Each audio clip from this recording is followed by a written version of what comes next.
I'd like to open up with the fact that this is easily the most fun I've had with an educational game since Jumpstart first grade. Typewriter is an adventure through the history of typography, that being writing and printing, through 8 lovingly crafted generations and one not so beautiful we'll get to. In Typewriter, you play as a colon, not of the anatomical variety, thank goodness, and roll your way through levels designed around an era in which it embodies. From the birth of writing, to the invention of the press, to the digital age, you'll be playing through the stages that are beautifully crafted with visual design incorporating the typeface that defines each era, as well as the technology of that time that often ties into the soundtrack for that stage.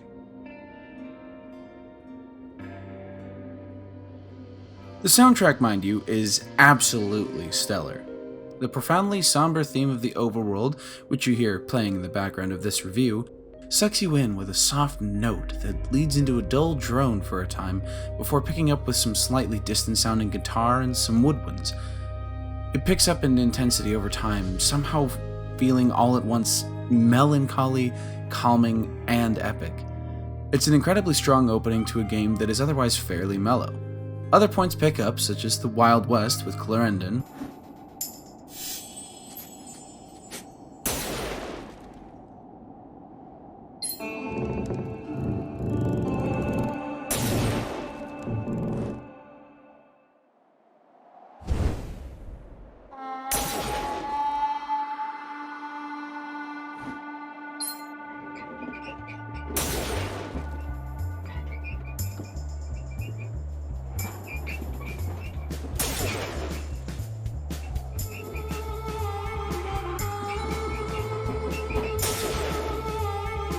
or the Swiss Alps with Helvetica.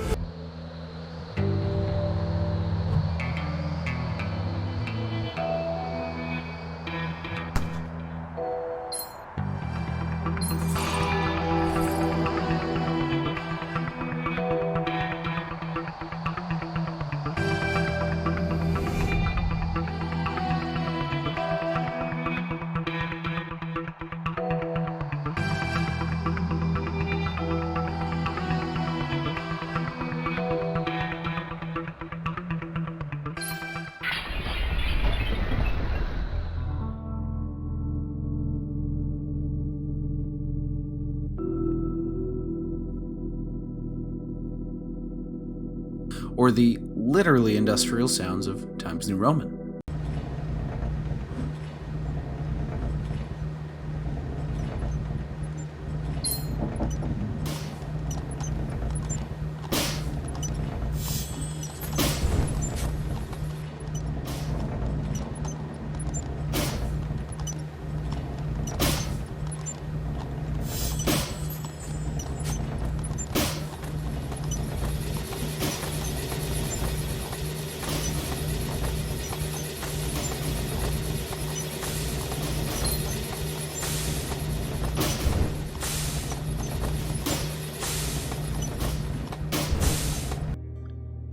A lot of the music serves to aid set pieces as well, picking up duration for more action-packed sequences, while absolutely at no point detracting from the experience by being overpowering or feeling out of place. I'd almost argue that this game is as much an adventure through music as it is through typography. Anyway, moving on. In total, as mentioned, there are 9 total eras. Origins, Gothic, Garamond, Dido? Didot? Dido. My tea has gone cold and I'm wondering why. Clarendon. Futura? Times New Roman, Helvetica, Pixel, and finally, one we'll still cover later. Each era consists of 4 total stages, with the first and third being platforming focused, and the second and fourth being puzzle focused. In the puzzle rooms, you must solve the generally increasingly difficult, though not by much, aforementioned puzzle to get a ball of the opposite color into a place that you can push it into the empty slot of a 3-slot lock to make your way to the next stage or ascend out of the era.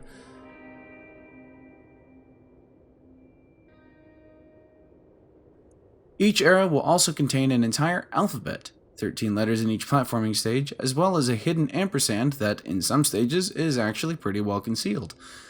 I certainly didn't get them all. Along with these letters, there are 6 total history lessons throughout the era, 2 per platformer stage, 1 per puzzle stage. These are somewhat out of the way, sometimes, but for the most part, you should have no issue collecting them all.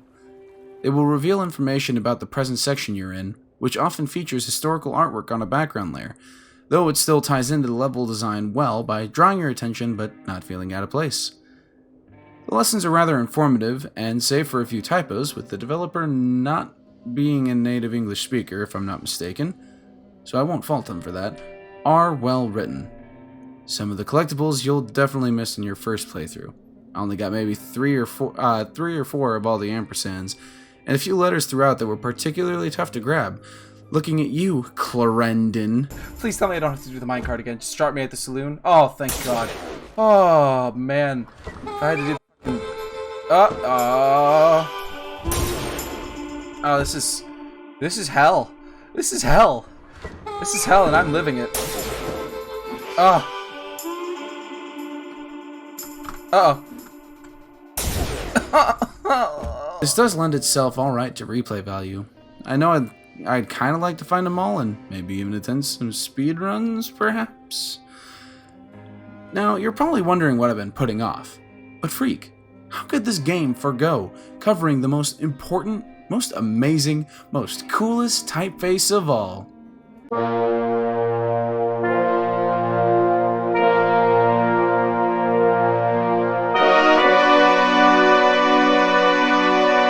That's right, it's Comic Sans, baby!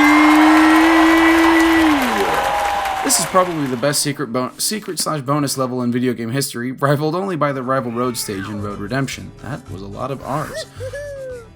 It's certainly a product of its time. I mean, it's a timeless classic featuring, of course, Comic Sans letters with a troll face and a giant cat with laser eyes that's constantly on your tail. Reaching the end will provide you with a single lesson on why this completely iconic and unironic legend exists. The stage is a vast departure from the atmosphere of the rest of the game, but it feels appropriate and got a good bit of laughter out of me, and a little bit of rage with how tough it was to escape the cat. Ultimately, Typewriter exists to satisfy history buffs and printing geeks, but outside of that, it might just be a harder sell. The soundtrack and atmosphere are excellent, and the platforming and puzzles are decently fun at least. While the game is short, clocking in just a few hours if you're going out of your way to read the lessons, and only slightly longer for all the collectibles, the fact that it's only $5 is a big factor in me recommending it, which I do, on the contingency that you're a fan of the subject matter or gameplay. Anyway, thanks for tuning in. This has been Phreaksho's Short Take.